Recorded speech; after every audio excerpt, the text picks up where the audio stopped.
Hi friends, இன்றைக்கி mutton குழம்பு எப்படி பண்ணலான்னு பார்க்கலாம். அதுக்கு ஒரு அடுப்பில் குக்கரை வச்சுட்டு அது கூடயே 2 டீஸ்பூன் எண்ணெய் சேர்த்துக்கலாம். எண்ணெய் காஞ்சதுக்கப்புறம் ஸ்பைசஸ் எல்லாம் சேர்த்துக்கலாம். பட்டை, கிராம்பு, ஏலக்காய், கல்பாசி இதெல்லாம் சேர்த்துட்டு கொஞ்சமாக சோம்பும் போட்டு நல்லா பொரிஞ்சு வந்ததுக்கப்புறம் நான் 10-20 சின்ன வெங்காயம் எடுத்து இது மாதிரி சின்னதாக கட் பண்ணி வச்சுருக்கிறேன். அதையும் சேர்த்துக்கலாம். சின்ன வெங்காயம் நல்லா வதங்கணும், அப்போ தான் நல்லா டேஸ்ட்டு கொடுக்கும். அது கூடயே 2 கொத்து கருவேப்பிலையும் போட்டு நல்லா வதக்கி விட்டுக்கலாம்.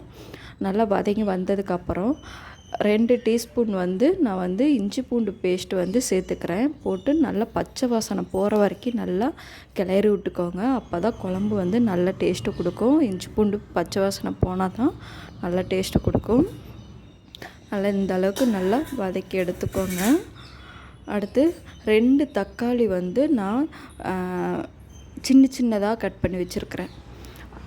தக்காளியும் நம்ம ஆட் பண்ணிக்கலாம்.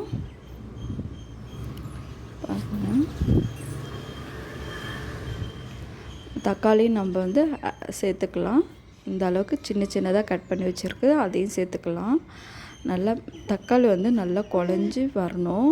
அதுக்கு 1 டீஸ்பூன் கல் உப்பு சேர்த்துக்கிறேன். அப்போ தான் நல்லா தக்காளி நல்லா குழஞ்சி வரும். தக்காளி எந்த அளவுக்கு குழஞ்சி வருதோ அந்த அளவுக்கு குழம்பு நல்லா டேஸ்ட்டு கொடுக்கும்.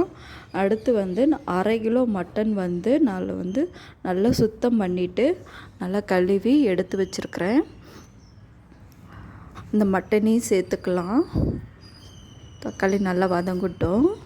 பாருங்கள், தக்காளி நல்லா வதங்கிடுச்சு. இப்போ சுத்தம் பண்ணி வச்சுருக்கிற மட்டனையும் தண்ணி இல்லாமல் நல்லா வடிச்சிட்டு சேர்த்துக்கோங்க. ஏன்னா மட்டன் வேக தண்ணி விடும். அதனால் தண்ணி இல்லாமல் நல்லா வடிச்சிட்டு இதை மாதிரி சேர்த்துக்கோங்க. இது இளம் ஆட்டுக்கறினால் சீக்கிரமாக வெந்துடும். இப்போ குக்கரில் தான் நான் ரெடி பண்ணுறேன். அதனால் சீக்கிரமாக வெந்துடும். இந்த மாதிரி மட்டனை சேர்த்துட்டு நல்லா கிண்டி விட்டுக்கோங்க.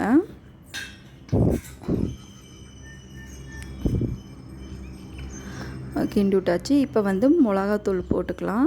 நான் கடையில் எப்பயுமே மிளகாத்தூள் வாங்கவே மாட்டேன். பொடியெல்லாம் எதுவுமே வாங்கவே மாட்டேன். வீட்டில் அரைச்ச மிளகாத்தூளும் அப்புறம் கரம் மசாலா வீட்டிலே அரைச்சது அது 2 டீஸ்பூனு, மிளகாத்தூள் 3 டீஸ்பூனு, கொஞ்சமாக மஞ்சத்தூள் போட்டு நல்லா கிளறி விட்டுக்கோங்க.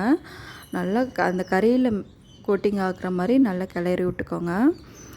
அப்புறம் இது கூடயே 200 ml நான் தண்ணி ஊற்றிக்கிறேன். அப்போ தான் நல்லா கறி வேகும்.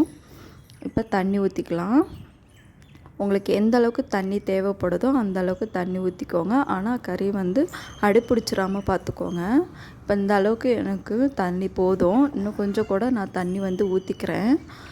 ஊற்றிட்டு நல்லா கிளறி விட்டுட்டு இந்த ஸ்டேஜில் உப்பு போதுமான்னு செக் பண்ணி பார்த்துக்கோங்க. உப்பு பத்தலைன்னா கூட நீங்கள் போட்டுக்கலாம். இப்போ போட்டுட்டு ஒரு குக்கர் மூடியை போட்டு நான் மூடி ஒரு 6 விசில் விட்டு எடுத்துக்கிறேன். 6 விசில் விட்டு எடுத்ததுக்கப்புறம் பார்க்கலாம். இப்போ பாருங்கள், 6 விசில் விட்டு எடுத்தாச்சு. இப்போ மறுபடியும் ஸ்டவ் ஆன் பண்ணிவிட்டு இதுக்கு ஒரு பேஸ்ட் அரைச்சி ஊற்றணும். இதுக்கு கொஞ்சமாக தேங்காய் எடுத்துகிட்டு அது கூட 1 டீஸ்பூன் கசகசா போட்டுட்டு நல்லா தண்ணி ஊற்றி நல்லா நைஸாக ஆகிற மாதிரி நல்லா அரைச்சிட்டு இந்த ஸ்டேஜில் ஊற்றிக்கோங்க. ஊற்றிட்டு இப்போ பாருங்கள் எந்த அளவுக்கு இருக்குதுன்னு ஊற்றிட்டு இப்போ செக் பண்ணி பார்த்துக்கோங்க. இப்போ கொஞ்சம் உப்பு பத்தலைன்னா கொஞ்சம் போட்டுட்டு தண்ணி உங்களுக்கு கரெக்டாக இருந்துச்சுன்னா அப்படியே வச்சுக்கோங்க. இல்லைன்னா தண்ணி ஊற்றிக்கோங்க. எனக்கு இந்த தண்ணி போதும். இப்போ இந்த தண்ணி போதும். இப்போ மூடியை போட்டு இன்னி ஒரு 2 விசில் மட்டும் விட்டால் போதும். 2 விசில் விட்டு இறக்குனோம்னா உங்களுக்கு மட்டன் குழம்பு ரெடி ஆயிரும். 2 விசில் வந்ததுக்கப்புறம் பார்க்கலாம். பாருங்கள், 2 விசில் வந்துருச்சு. இப்போ திறந்து பார்த்தீங்கன்னா மட்டன் குழம்பு ரெடி ஆயிடுச்சு. இப்போ கடைசியில் மல்லித்தலை போட்டு நம்ம இறக்குனோன்னா சுவையான மட்டன் குழம்பு ரெடி ஆயிடுச்சு. இப்போ ஒரு பவுலுக்கு மாற்றிக்கலாம். இதை மாதிரி நீங்களும் செஞ்சு பாருங்கள். இது சப்பாத்தி, இட்லி, தோசை, சாதத்துக்கு எல்லாத்துக்குமே இது செட் ஆகும். ஓகே, இந்த வீடியோ பார்த்ததுக்கு ரொம்ப தேங்க்ஸ் ஃபார் வாட்சிங்.